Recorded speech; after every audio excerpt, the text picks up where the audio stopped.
જય શ્રી કૃષ્ણ મિત્રો, સ્વાગત છે તમારું મારી ચેનલમાં। આજે આપણે ખૂબ જ ટેસ્ટી ચટપટું મિક્સ અથાણું બનાવવાના છીએ। તો આ અથાણું તમે બનાવીને 1 વર્ષ માટે સ્ટોર કરીને પણ રાખી શકો છો। તો મિક્સ અથાણું બનાવવા માટે આપણે અહીંયા મૂળા, ગાજર, કાચી હળદર, આદુ, લસણ અને મરચાં લઈ લેશું। તો અત્યારે હું 10-15 દિવસ માટેનું અથાણું બનાવું છું, કેમ કે તાજું અથાણું ખાવાની મજા જ આવી જાય છે। તો શિયાળામાં બધી વસ્તુ ઇઝીલી મળી જતી હોય છે, તો તમે તાજું બનાવીને ખાઈ શકો છો। અને પછી તમારે ભાવતું હોય ને તમારે આખા વરસ માટે બનાવવું હોય તો તમે આને વરસ માટે બનાવીને સ્ટોર કરીને પણ રાખી શકો છો। તો અહીંયા આપણે ગાજર અને મૂળા બંનેને છોલી લેશું ને પછી આપણે આવી રીતે એને ખમણીને એક બાઉલમાં એડ કરી લેશું। હવે અહીંયા આપણે જે કાચી હળદર છે એને છોલી લેશું, સાથે આપણે મરચાં ઝીણા સમારી લેશું અને લસણને પણ આપણે છોલી લેશું।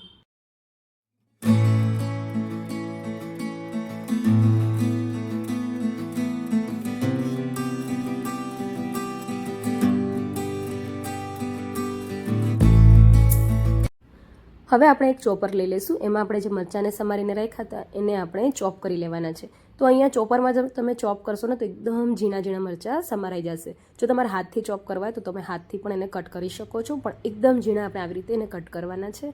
હવે આપણે જે આ મૂળા અને ગાજરને સાથે એને મિક્સ કરી લઈશું। તો બધી વસ્તુને આપણે ચોપરમાં ચોપ કરી લઈશું। મરચાં, કાચી હળદર, આદુ, લસણ બધાને આપણે ચોપરમાં ચોપ કરીને જ એડ કરવાની છે। તો બધી વસ્તુ આપણે ભેગી કરી લઈશું ને હવે આપણે અથાણા માટેનો મસાલો બનાવી લઈશું।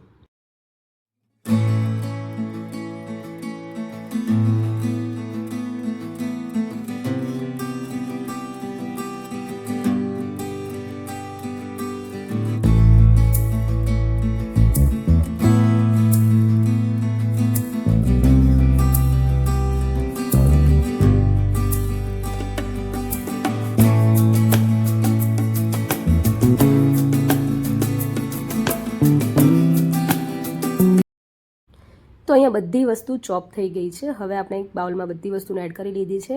હવે આપણે અહીંયા તેલને ગરમ કરવા મૂકી દઈશું। તો અહીંયા મેં સિંગ તેલ લીધું છે। અથાણામાં આપણે સિંગ તેલનો જ ઉપયોગ કરવાનો હોય, તો તેલ આપણું ગરમ થાય છે ત્યાં સુધી આપણે એનો મસાલો બનાવી લઈએ। મસાલો બનાવવા માટે આપણે 1 ચમચી આખા ધાણા, 1 ચમચી જીરું, 1 ચમચી આપણે મેથીના દાણા લેશું, 1 ચમચી આપણે રાઈ લેવાની છે। જો તમારી પાસે પીળી રાઈ હોય તો તમે પીળી પણ એડ કરી શકો છો। અડધી ચમચી આપણે અહીંયા આખા મરી લેવાના છે અને 2 ચમચી આપણે અહીંયા વરિયાળી લેશું। હવે બધી વસ્તુને આપણે 1 કે 1.5 મિનિટ સુધી એકદમ ડ્રાય રોસ્ટ કરી લેવાના છે।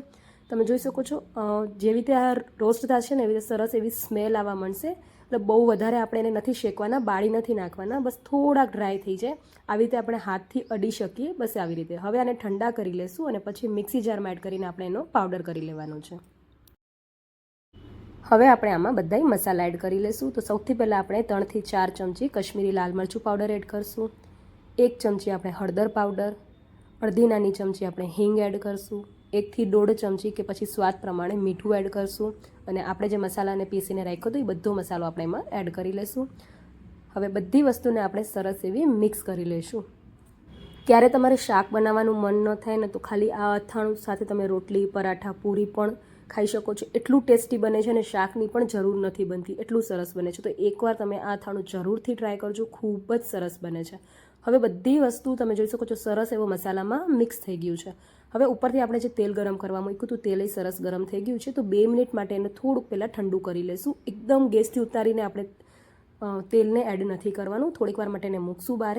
પછી આપણે ગરમ તેલ તમે જોઈ શકો છો આવી રીતે ઉપરથી તેલ એડ કરશું અને ઢાંકણ ઢાંકીને આપણે એને 5 મિનિટ સુધી સરસ એવું રહેવા દઈશું, એટલે બધો મસાલાનો ટેસ્ટ સરસ એવો અથાણામાં આવી જાય। તો 5 મિનિટ પછી આપણે તમે જોઈ શકો છો હજી ગરમ જ છે, આપણે ઢાંકણું ખોલી દીધું। ઉપરથી આપણે 1 થી 1.5 લીંબુનો રસ એડ કરશું અને આ અથાણું મેં તાજું જ બનાવ્યું છે। આટલું અથાણું મારું 10 કે 15 દિવસ જ ચાલે છે, પણ તમારે 1 વર્ષ માટે અથાણું બનાવવું હોય તો અહીંયા તમારે લીંબુના રસની સાથે વિનેગર પણ યુઝ કરવાનું, એટલે 2 ચમચી કે પછી 4 થી 5 ચમચી જેટલું તમારે વિનેગર એડ કરી લેવાનું। તમે જેટલું અથાણું બનાવતા હોય એવી રીતે, એટલું અથાણું તમારું જરાય નહીં બગડે અને તમે ફ્રીઝમાં એને સ્ટોર કરીને રાખી શકો છો। તો ખૂબ જ ટેસ્ટી તમે જોઈ શકો છો અથાણું બનીને રેડી થઈ ગયું છે। હવે આપણે એને સાફ કરેલી કાચની બરણીમાં એડ કરી લઈશું। રેસીપી ગમી હોય તો વિડીયોને લાઇક અને શેર કરી લેજો અને હા, મારી ચેનલમાં પહેલી વાર આવ્યા છો તો ચેનલને સબસ્ક્રાઇબ કરી લેજો। બાજુમાં આવેલી બેલ આઇકનને પ્રેસ કરી લેજો, જેનાથી તમને આવા દરેક નવી રેસીપીના નોટિફિકેશન મળતા રહે।